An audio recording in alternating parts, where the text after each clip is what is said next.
Ezekiel. Ang mensahe para sa mga bundok ng Israel. Ika-36 na kabanata. Sinabi ng Panginoon, Anak ng tao, magsalita ka laban sa mga bundok ng Israel.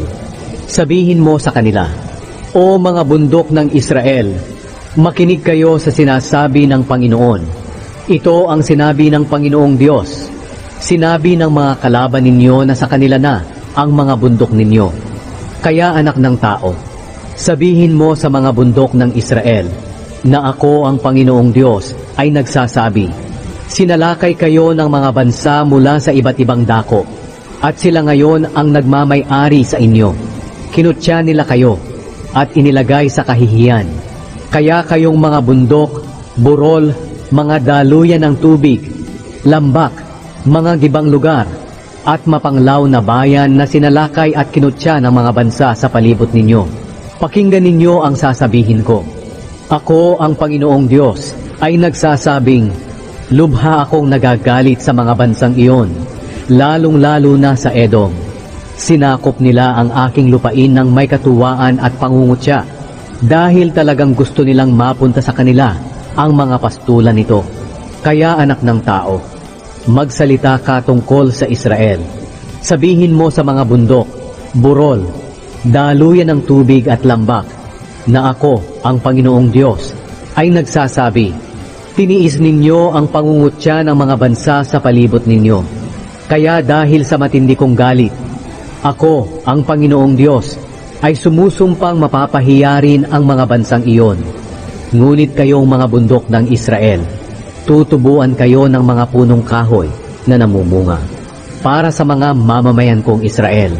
Dahil malapit na silang umuwi, makinig kayo, aalagaan ko kayo. Bubungkalin at tataniman ko ang mga lupa ninyo. Pararamihin ko kayo, kayong mga mamamayan ng Israel. Muling itatayo at titirhan ang mga nawasak ninyong mga bayan. Pararamihin ko ang mga tao at mga hayop sa inyo. Patitirahin ko silang muli sa lupain ninyo katulad noon, at pauunlarin ko kayo ng higit pa kaysa sa dati, at malalaman ninyong ako, ang Panginoon. Ibabalik ko ang mga mamamayan kong Israel sa inyo. Sila ang magmamay-ari sa inyo, at hindi nyo na muling kukunin ang mga anak nila. Sinabi pa ng Panginoong Diyos, Sinasabi ng mga tao sa inyo na nilalapa ninyo ang inyong mga mamamayan, at inuulilan ninyo sa kabataan ang inyong bansa.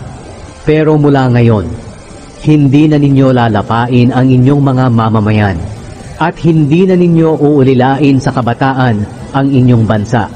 Ako, ang Panginoong Diyos, ang nagsasabi nito. Hindi ko napapayagang kutsain o hiyain kayo ng ibang mga bansa, at hindi ko na rin papayagang mawasak ang bansa ninyo. Ako ang Panginoong Diyos, ang nagsasabi nito. Sinabi pa ng Panginoon sa akin, Anak ng tao, noong ang mga Israelita ay nakatira pa sa lupain nila, dinungisan nila ito sa pamamagitan ng masasama nilang ugali at pamumuhay. Sa aking paningin, ang kanilang uri ng pamumuhay ay kasindumi ng babaeng may buwan ng dalaw. Kaya ibinuhos ko sa kanila ang galit ko, dahil sa mga pagpatay nila roon sa lupain ng Israel, at dahil sa pagsamba nila sa mga Diyos-Diyosan na siyang nagparumi sa lupaing ito. Pinangalat ko sila sa ibang mga bansa. Ginawa ko sa kanila ang nararapat ayon sa mga ugali at pamumuhay nila. At kahit saan mang bansa sila pumunta, ay ipinapahiya nila ang banal kong pangalan. Sapagkat sinasabi ng mga tao, sila ang mga mamamayan ng Panginoon, pero pinaalis niya sila sa kanilang lupain. Nag-alala ako sa aking banal na pangalan na inilagay ng mga mamamayan ng Israel sa kahihiyan saang bansa man sila pumunta. Kaya sabihin mo sa mga mamamayan ng Israel na ako ang Panginoong Diyos. Ako ang nagsasabi, O mga mamamayan ng Israel, pinababalik ko na kayo sa lupain ninyo, hindi dahil karapat-dapat kayong pabalikin, kundi dahil sa banal kong pangalan na nilalapastangan dahil sa inyo. Saan mang bansa kayo mapunta, ipapakita ko ang kabanalan ng marangal kong pangalan sa mga bansa kung saan nilapastangan ninyo ito. At malalaman ng mga bansang iyon na ako ang Panginoon kapag ipinakita ko sa kanila ang aking kabanalan sa pamamagitan ng gagawin ko sa inyo. Ako ang Panginoong Diyos ang nagsasabi nito. Sapagkat kukunin ko kayo sa iba't ibang bansa at pababalikin ko kayo sa sarili ninyong lupain. Wiwisikan ko kayo ng malinis na tubig nang maging malinis kayo sa lahat ng karumihan ninyo at hindi na kayo sasamba sa mga Diyos-Diyosan. Bibigyan ko kayo ng bagong puso at bagong espiritu, at ang matitigas ninyong puso ay magiging pusong masunurin. Ibibigay ko rin sa inyo ang aking espiritu para maingat ninyong masunod ang mga utos ko't mga tuntunin. Titira kayo sa lupaing ibinigay ko sa inyong mga ninuno. Magiging mga mamamayan ko kayo, at magiging Diyos ninyo ako. Lilinisin ko kayo sa lahat ng karumihan ninyo. Bibigyan ko kayo ng napakaraming butil at hindi na kayo magugutom. Pagbubungahin ko ng marami ang mga punong kahoy ninyo at pasasaganain ang mga ani ninyo para hindi na kayo hamakin ng mga taga-ibang bansa dahil sa dinanas ninyong gutom. At maaalala ninyo ang inyong masasamang ugali at pamumuhay. Kasusuklaman ninyo ang inyong mga sarili dahil sa inyong mga kasalanan at kasuklam-suklam na ginawa. Ngunit mga mamamayan ng Israel, gusto kong malaman ninyo na ang lahat ng ito'y ginagawa ko hindi dahil sa inyo. Dapat ninyong ikahiya ang masasama ninyong pag-uugali.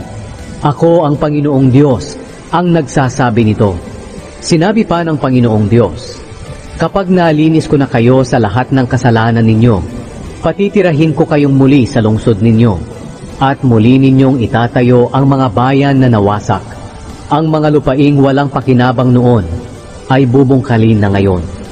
At ang lahat ng makakakita nito ay magsasabi, ang lupaing walang pakinabang noon, ngayon ay parang hardin na ng Eden.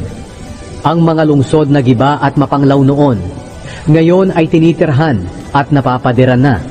At malalaman ng mga bansang nakatira sa palibot ninyo na ako ang Panginoong nagtayo ng mga nawasak at nagtanim sa mga ilang na lupain. Ako ang Panginoon ang nagsasabi nito, at gagawin ko ito. Patuloy pang sinabi ng Panginoong Diyos, pakikinggan kong muli ang mga kahilingan ng mga mamamayan ng Israel, at ito pa ang gagawin ko sa kanila. Pararamihin ko sila na kasindami ng mga tupa na inihahandog sa Jerusalem sa panahon ng pista. Kaya ang mga nawasak na lungsod ay titirhan na ng maraming tao, at malalaman nila na ako ang Panginoon.